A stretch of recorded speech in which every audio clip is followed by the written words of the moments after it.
Mr. President, more than a year and a half ago, when Donald Trump placed his hand on a Bible and took the oath of office for the second time, he swore to preserve, protect, and defend the Constitution. In the time since, he has failed to live up to that basic promise. Instead, he has focused laser-like on a very different priority: to preserve, protect, and expand his family's wealth. The payments to the president and his family have been massive. The self-dealing and profiteering have been absolutely breathtaking in their scope. And you don't have to take my word for it. 2 weeks ago, the president filed his annual financial disclosure, signed under penalty of law. It shows more than $2.3 billion in income last year alone. $2.3 billion made by the president in the last year alone. Wow. That is 3.5 times what he reported the year before. So either he's just become a much better businessman since he became president, or he is corruptly using his office to enrich himself. The same can be said for much of the rest of his family. Exposing this corruption is the first necessary step to stopping it. This is important in its own right. Public servants should not be enriching themselves at public expense. But it is even more crucial to root out corruption for another reason.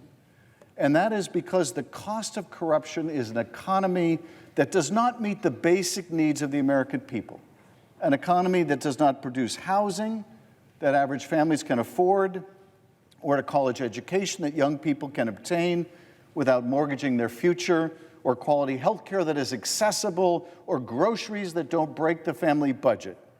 When the president is fixated only on his family's personal wealth, on the money he can make by abusing the power of his position, on his own vanity projects, gilding the White House, gilding statues, and gilding a ballroom, he has very little time or inclination to address the problems facing ordinary Americans. They are mere afterthought, and the country suffers. That is the true cost of corruption. So today, I'm going to walk you through the top 10 ways this president has turned the Oval Office into a personal revenue stream. The settlements he's collected, the gifts he's pocketed, the money he and his family have extracted from anyone with the misfortune of needing something from this government, and the pet causes he has extorted money to fund. Bear in mind, every number I'm about to give you is either taken from his own financial filing or from public reporting. And because the president seems to enjoy ratings and rankings, we'll count them down from number 10 all the way to number 1 of the top 10 most corrupt self-enrichment schemes of the president. And by the time we reach number 1, we will have tallied billions of dollars for him, for his family, for his personal whims, and nothing for you. That is the cost of corruption. Number 10, overseas licensing. Let's start small, and by small, I mean $23 million. Since his reelection, the Trump family has made at least $23 million licensing the Trump name overseas. A hotel in Amman, towers in India, golf courses on the outskirts of Riyadh and Doha. These are just a few of the more than 20 overseas projects the Trump administration is now pursuing, many of them requiring the cooperation of foreign governments. And here's the thing about needing help from foreign governments when you happen to be the president of the United States. Those governments are going to want something in return. They're going to want you to treat them very, very favorably in return. These countries all want something from the United States of America. U.S. military protection, U.S. nuclear power plants, U.S. technologies, U.S. AI chips, you name it, they want something from this country. And these countries are not investing in the Trump family projects out of the goodness of their hearts. They want payback, and much to the detriment of Americans' national security interests, they're getting it. Let's look at just one example, this one from Southeast Asia. The administration agreed to lower its threatened tariffs on Vietnam, but not until after the Trump Organization broke ground on a $1.5 billion Trump golf course complex outside of Hanoi, a golf complex that Vietnamese officials fast-tracked by ignoring their own rules. This kind of overt pay-to-play is playing out in country after country after country. What is the cost of this corruption? Well, our national security suffers when the president sells advanced chips to a Gulf nation, not because it's in our interest to do so, not because our own AI companies don't need the chips to compete, but because the president or his family got a payoff. Our country suffers when the president makes national security decisions for financial reasons that benefit not the country but himself. Did the president just approve nuclear power plants in Saudi Arabia because it's a good idea? Or because the Saudis have been phenomenally generous to the Trump family business, to the president and his sons, and to his son-in-law, Jared Kushner, in particular, in whom they invested a cool $2 billion. Will American troops, our sons and daughters, be more at risk of deployment to the Middle East with more endless wars, or because of a nuclear arms race that we helped get started in the region, not because helping the Saudis go nuclear was good for us, but because the Saudis wanted payback for their investment in Donald Trump's family? That is the cost of corruption. Number 9, the Paramount-CBS settlement worth $36 million. Number 9 brings us to perhaps one of the most frivolous media lawsuits to ever see the inside of a courtroom. Following a 60 Minutes interview with Vice President Kamala Harris during that presidential campaign, Trump sued CBS, alleging, believe it or not, election interference. His claim that CBS edited the interview to make Harris sound better. Let me remind everyone, most long-form television interviews are edited. That's how television works. But in Trump's reality, editing is election interference if he doesn't like the edits. CBS acknowledged the suit was frivolous. The president had no right to sue because he doesn't like how an interview with someone else is edited. It's absurd. The studio has a First Amendment right to make those decisions for itself. Nevertheless, CBS agreed to pay off the president $16 million. Why? Not because they thought they would lose the litigation. They knew Trump's claim would never be successful. No, CBS agreed to pay off the president because its parent, Paramount Studios, wanted to merge with Skydance in a deal worth $8 billion. What was a $16 million payoff compared to an $8 billion deal? And it wasn't just the $16 million payoff. Skydance also committed to paying another $20 million in advertising and public service announcements favored by the president. Final tally, $36 million. That the president was able to extort because he could leverage his power to kill the merger deal into a personal payoff. So what's the cost of that corruption to you? Well, if you're a worker in the entertainment industry, it just might cost you your job, because a merger that was approved on a corrupt basis and without considering job losses in the industry wasn't made to benefit you. If you're a consumer, you'll be paying more for your streaming service and have fewer choices because this deal wasn't approved with consumers in mind. It was approved to make money for the president. This particular brand of corruption, suing media companies to extort them for payoffs, goes beyond anything the president did in his first term. This president doesn't just complain about the press, calling them fake news or enemies of the people. No, that was the stuff of Trump 1. In Trump 2, he sues them into submission, uses the leverage he has over their business deals and mergers, and pockets the proceeds. More money for him, fewer jobs for you, and more money out of your pocket when you want to stream your favorite shows. This is the cost of corruption. Number 8, big tech settlements, $60 million. Number 8 is a 3-for-1. Twitter, YouTube, Meta, $60 million combined. Trump got suspended from these platforms for conduct related to the attack he incited on the Capitol. He sued. And one by one, these companies paid up to him personally and to his pet projects, like the Golden Ballroom. Twitter, now Elon Musk's X, settled for $10 million, a case a district judge had already thrown out, and that an appeals court was openly skeptical of. They paid anyway, and the president's response? He went on television to complain it was not enough, it was too low, that he was, quote, looking to get much more money than that. YouTube settled for $25 million, and in a flourish of creative accounting, $22 million of it was routed straight to the White House Golden Ballroom project. More on that ballroom in a minute, but Meta, parent company to Facebook and Instagram, they also settled for $25 million. And just to sweeten the pot, they kicked in an additional $1 million to Trump's inaugural fund. So let's recap just this item.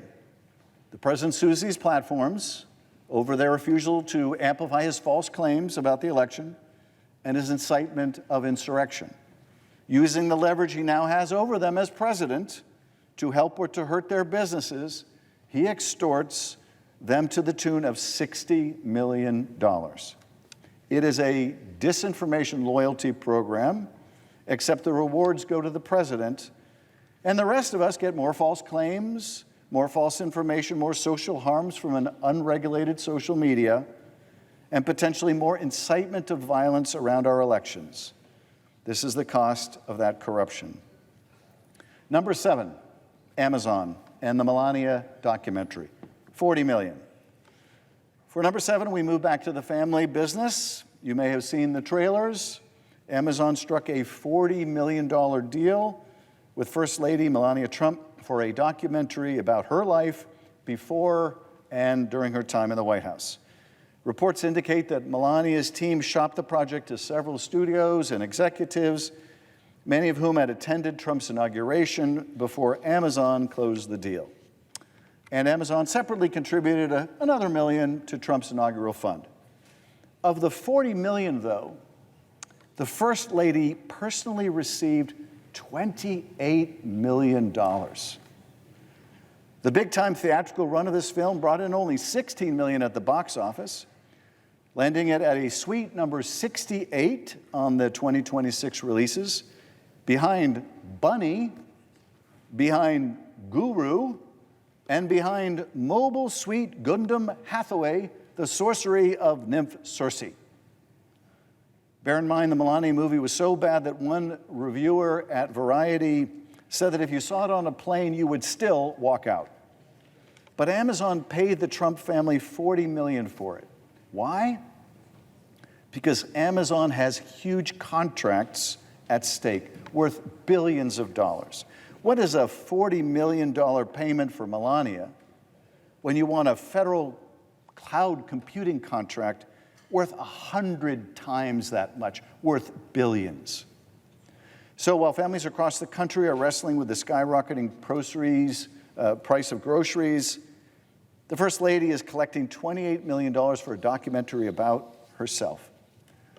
But more important, we end up paying Amazon billions in government contracts, when Amazon may or may not be the best deal for the American taxpayer, when the amount of the contract may or may not be competitive with other companies, when Amazon may or may not be the best competitor in the bidding process. We may never know if taxpayers are getting ripped off and whether the true cost of the Melania film was a bad deal for the country, costing taxpayers billions of dollars on cloud computing that we didn't need to spend. This kind of corrupt contracting, whether taxpayer funds are wasted because of a backroom deal or a kickback, is common in developing countries. But it hasn't been common in here. Not until now, and that is the cost of corruption. Number 6 of the top 10 Trump graft schemes is the Trump meme coin, coming in at a whopping $635 million. Just 24 hours before taking the oath of office, Donald Trump launched a meme coin called Dollar Trump. A meme coin is a kind of a joke digital currency, but Trump saw the opportunity for personal profit, about $635 million worth. And the people on the other side of that trade, more than 810,000 of them, have lost a combined $2 billion. That's 810,000 people that bought this meme coin, this Trump meme coin, mainly the president's own supporters, lost money so the president could make hundreds of millions of dollars. But even that is not the end of the story. It gets worse. Trump hosted a private dinner for top holders of his meme coin. Investors were told they had a 2.5-week window to buy enough Dollar Trump to earn a seat. He created a public auction where what was being auctioned off was access to the president. Buy Trump's meme coin and you get to dine with the president. Where? At his own private club in Virginia. And among the guests, a crypto billionaire who'd been charged by the SEC with fraud, in a case in which Trump's SEC just coincidentally asked a judge to hit pause on the matter, just weeks before the meme coin dinner. And this March, the case was dropped entirely, dismissed with prejudice, never to be brought again, with the company paying a mere $10 million penalty while admitting nothing. This for a crypto billionaire who had poured some $75 million into Trump family crypto ventures. So, to recap this item, the president invents a, by definition, worthless asset, profits while hundreds of thousands of Americans lose their savings buying it, breaks bread with the people his government is investigating for defrauding investors, even as his administration puts an end to the alleged fraudster's potential prosecution. The cost of corruption here, hundreds of millions of dollars go to Trump, hundreds of thousands of Americans lose the value of their purchases, about $2 billion in total, and fraudsters get a pass to commit other frauds on the American people. More money for Trump, more fraud for you. This is the cost of corruption. Number 5, the White House ballroom, $600 million. Number 5 is one of the most audacious schemes in presidential history, the gold-plated, gilded, and gaudy White House ballroom. The president has solicited ever larger donations for this pet project, which now has a whopping price tag of $600 million. A $600 million monument to his vanity, built for him by people who need something from the government, and paid for by you, the taxpayer. Because far from the president's promise that no tax dollars would be used for his golden ballroom, he's making you pay an estimated $300 million of your tax dollars towards this project. Promises made, promises broken, and the taxpayer left holding the bag. Now, I've sought answers from the White House on this ballroom, asking who are the private donors and how much have they given and what businesses do they have, what business do they have before the federal government? Their response, not surprisingly, no response. Not willing to say, not willing to be transparent, wanting to keep it hidden from the American people. But we know there are at least 37 donors, among them Amazon and Apple and Google and Meta and Microsoft and Coinbase and Tether and Caterpillar and Lockheed Martin and T-Mobile and more. Of these corporate donors, 2/3 have been awarded federal contracts over the last 5 years, contracts worth $279 billion. And 14 of them are either facing or have had suspended federal actions for violations of the law. So let's get this straight. Companies under federal investigation, many of them, write a check for the president's ballroom, and their legal troubles go away. Or their contracts multiply, or in some cases, both. Trump even told these donors they'd be the first guest welcomed into the finished ballroom. Quote, "If I still like you at that time, which I'm sure I will." Translation, keep paying and I'll keep liking you. The cost of this corruption? Hundreds of millions in taxpayer funding that could go to building new hospitals in your community, or building new schools, or keeping the ones near you open. Go to a ballroom instead. Hundreds of daycare centers that could have received funding so you don't have to pay so much for childcare, or so there is even childcare in your area. But instead of building roads or bridges, hospitals or healthcare clinics or childcare, the president is building a gaudy gold toll booth in place of the East Wing. And federal contracts are going to the biggest donors, not the best competitors, and that could cost you billions more in taxes.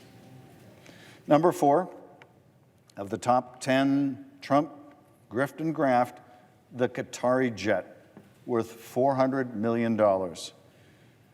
Number 4 is the gift that keeps on taking.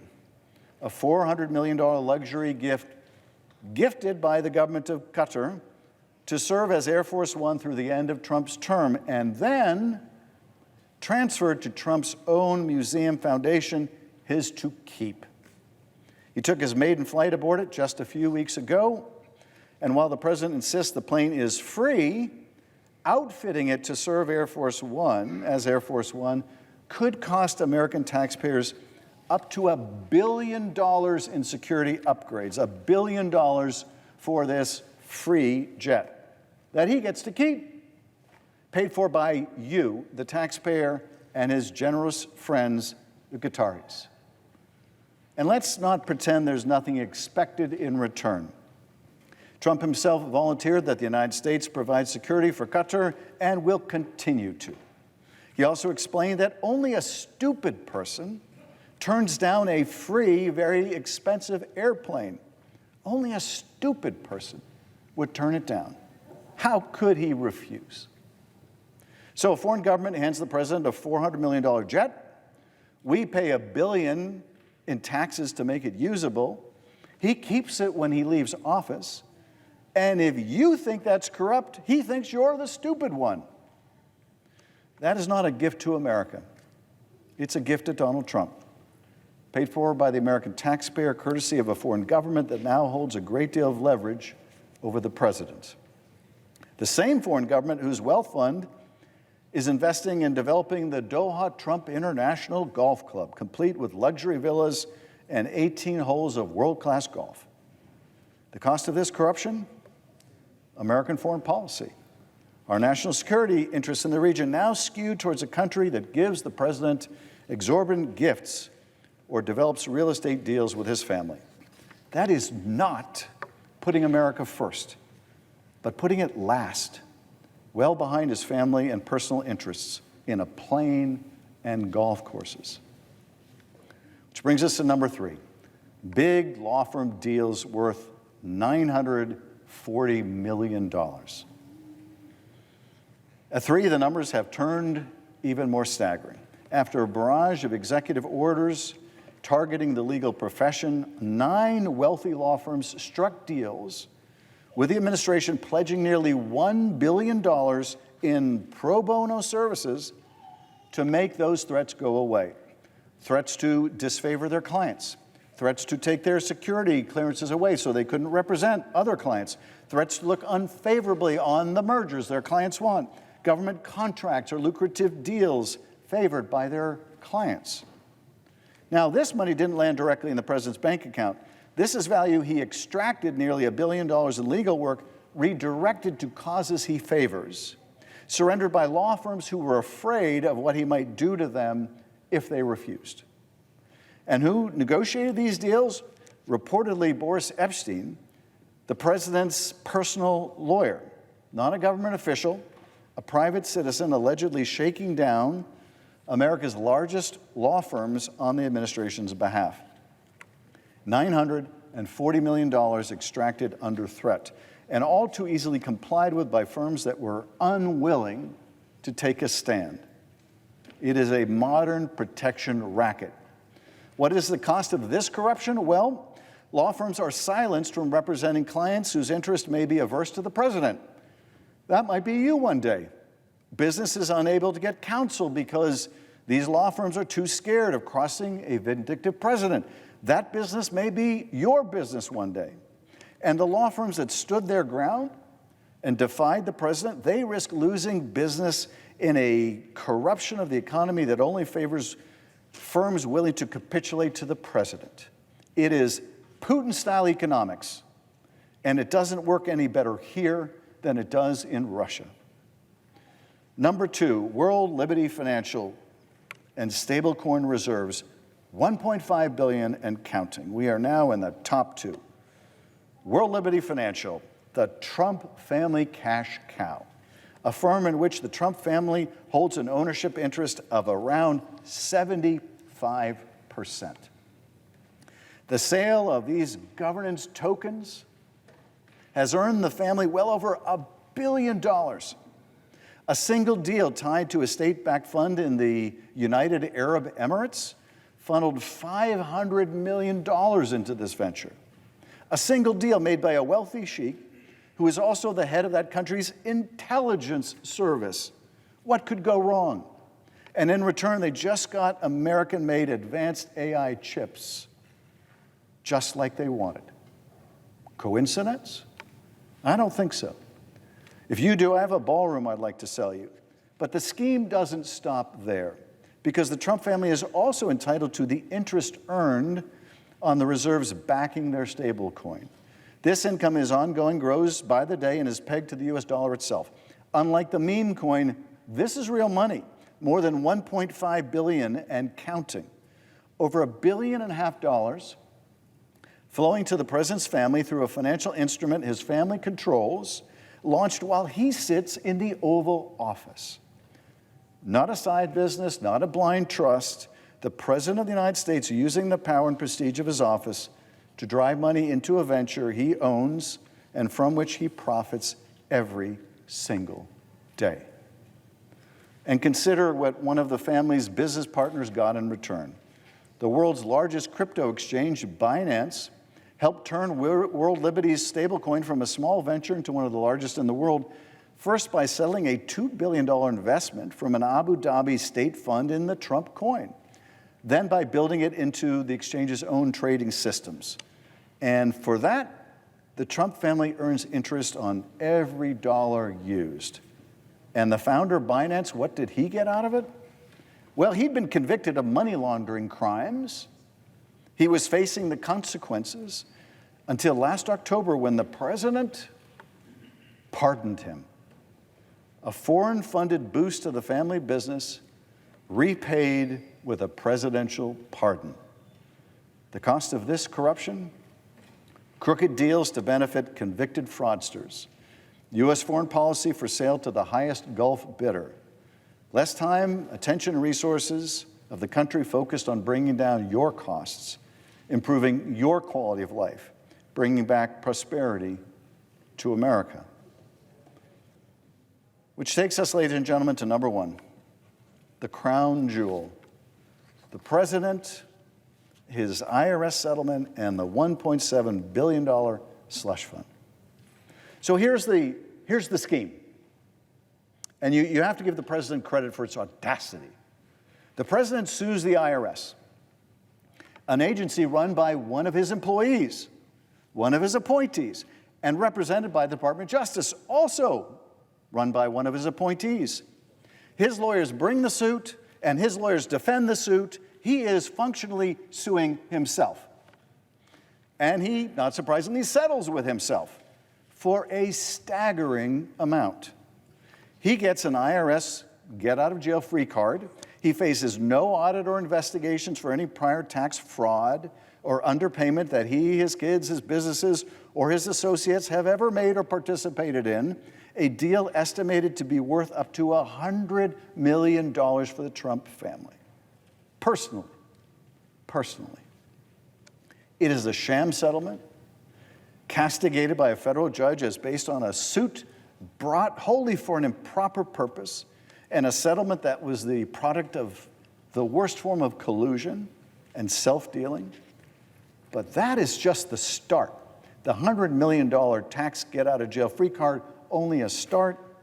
The settlement also purports to give the president control over $1.776 billion of taxpayer money, which he gets to use as a personal slush fund to compensate his friends and allies who claimed that they have been wronged. Included among the aggrieved, people who violently attacked law enforcement officers on January 6th. Now, these people who attacked police officers on January 6th, they already got pardoned by the president on his first day. But that wasn't enough for them or for the president. They want to be paid for their acts of insurrection, and the president is willing to pay them with your tax dollars. Imagine your tax dollars going to pay cop beaters. And besides the morally repugnant nature of that slush fund and its beneficiaries, it comes at a huge cost. He wants nearly $2 billion of your money, your tax dollars, to fund this cop beater program. Not to serve the public, but as a pot of money he controls, to pay out to the people loyal to him, willing to use violence for him. Congress and the courts have compelled Trump's acting attorney general to back off the fund for now, but not the president. He still wants to make the payoffs to his cronies and enablers, and the administration is looking for other ways to loot the Treasury for the same purpose, using other funds of the Department of Justice. Taxpayer money converted into personal patronage for the president. There is a word for governments that take public money and hand it to their friends, and it is not republic. The cost of this corruption, incalculable. Besides misappropriating billions of your money, it is also rewarding people seeking to overturn a free and fair election. If it succeeds in encouraging others to do so in the next election, the cost to you just may be our whole democracy. So let's add it up. Overseas licensing, $23 million. Media lawsuits, $36 million. Big tech settlements, $60 million. Amazon and Melania, $40 million. The meme coin, $635 million. The White House ballroom, $600 million. The Qatari jet, $400 million. Big law, $940 million. World Liberty Financial, $1.5 billion and counting. The IRS giveaway and slush fund, $1.7 billion and $100 million, for a grand total of $6 billion. And that, fellow Americans, is just the top 10.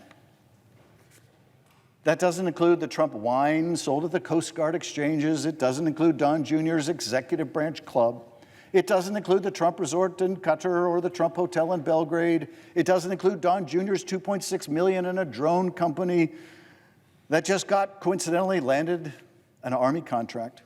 And it doesn't even include all the stock trades of the president. The president's own filing shows 3,642 trades in just the first 3 months of the year. 58 trades every single market day, up to $750 million worth of trades. Think about that. The man who's supposed to be running the country, instead he's running a trading desk. And what a trader he is.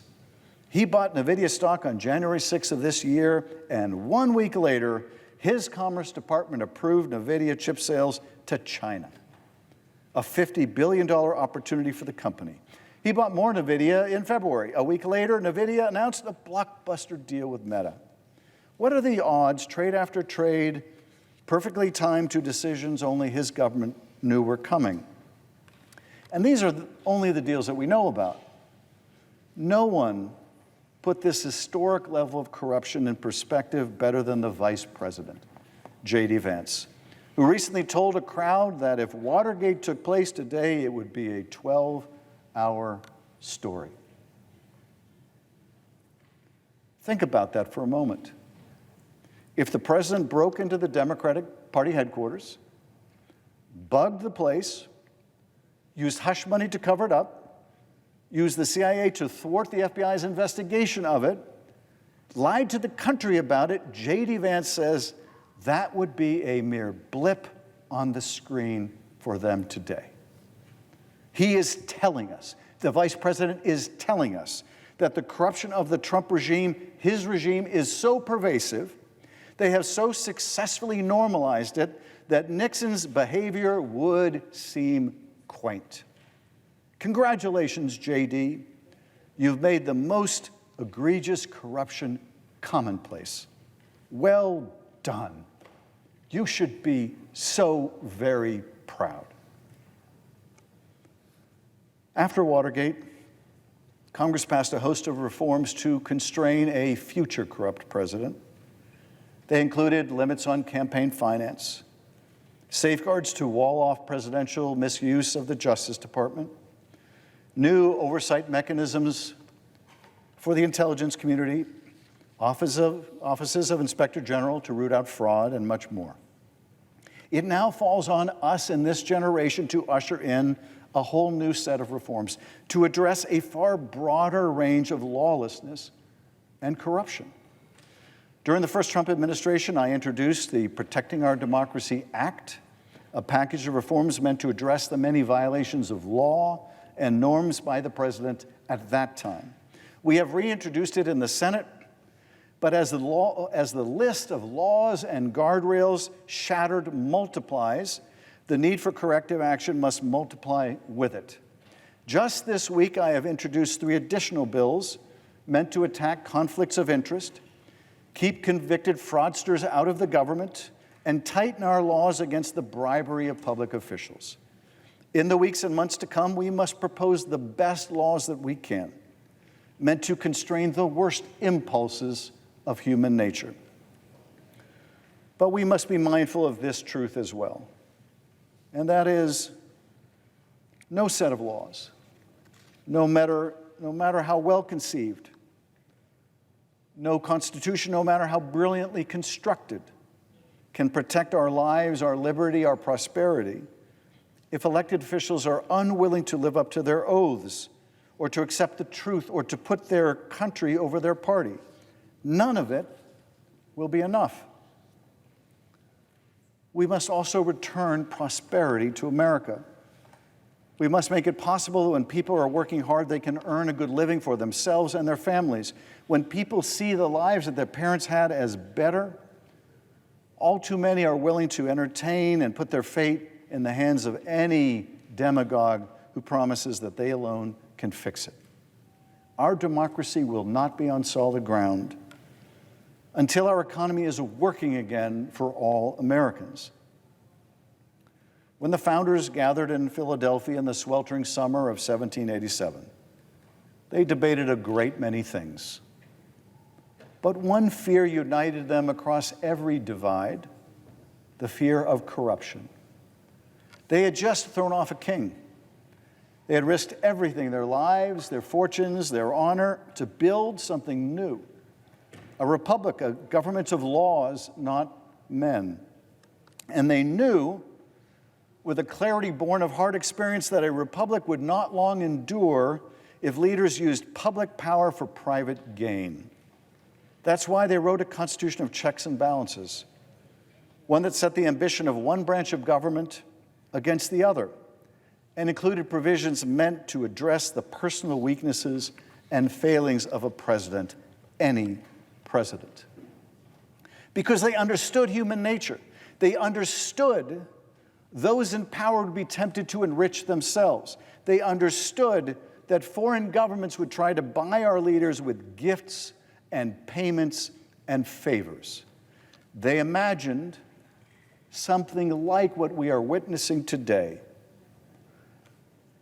But what they may not have imagined, what they may have exceeded even their worst fears, was a president so brazen, so shameless, so relentless, and so creative in the pursuit of personal profit, and a Congress so feckless, so loath to confront him, so lacking an ambition for its own power and institution, so willing to let him profit at the public expense, with payout after payout after payout. In 1785, Benjamin Franklin was serving as our ambassador to France. The King of France gave him a gift, a snuff box encrusted with diamonds, a gesture of diplomatic friendship. In Paris, such gifts were routine, business as usual. But back home in America, it sparked a controversy. Franklin had to ask Congress for permission to keep it, and the Congress, then under the Articles of Confederation, granted it. But the concern that a leader less scrupulous than Franklin would be tempted, would be compromised, lingered. So when delegates gathered in Philadelphia 2 years later to write our Constitution, they remembered the snuff box. The first draft said nothing about foreign gifts or emoluments. The final draft did, because they remembered the snuff box. Edmund Randolph, one of the Constitution's framers, later explained it this way: this restriction was provided to prevent corruption. A box was presented to our ambassador by the king of our allies. It was thought proper in order to exclude corruption and foreign influence to prohibit anyone in office from receiving or holding any emoluments from foreign states. They wrote it into the Constitution because of a snuff box. Imagine. And now we have a president accepting a $400 million jet? Can you imagine what the founders would have thought of that? We have a president earning more than $1 billion from a cryptocurrency company his family controls, funded in large part by foreign interests. The founders understood that once you accept the first gift, the second becomes easier, and the third, and soon you're not making decisions based on what's right for the country, you're making them based on who's been generous to you as president. My colleagues, the White House has become a marketplace, and the presidency a crooked family business. Every one of these transactions, the dozens we know about and the many more we surely don't, raises profound questions about the influence of foreign governments and the buying and selling of American policy, American justice, and American democracy itself. Every single day this continues, our democracy is weakened, our institutions are compromised. The office of the presidency is degraded, and the costs come out of your pocket. Out of your pocket. But here's the thing. The founders, in their warning to us about corruption, also gave us the tools to fight it. They gave us a free press to investigate and expose it. They gave us a separation of powers so that no branch could become too powerful. We have those powers in this body to stop it, if only we will use them. And they gave us, above all, a government of the people, the ultimate authority, the final word. And it will take all of us demanding something better, voting for something better, refusing to accept that this is normal or inevitable or just the way things are. A 12-hour story. Our story is not 12 hours long, but 250 years old. It is the story of a country that began as an improbable experiment, where people believed that we had sufficient virtue to be self-governing, that we did not need to be ruled by a despot, a country where what's right matters, where the truth matters, and where decency, basic decency, matters. That is the story of the birth of this country. And that can be the story of its future if we are willing to fight for it. Mr. President, I yield back.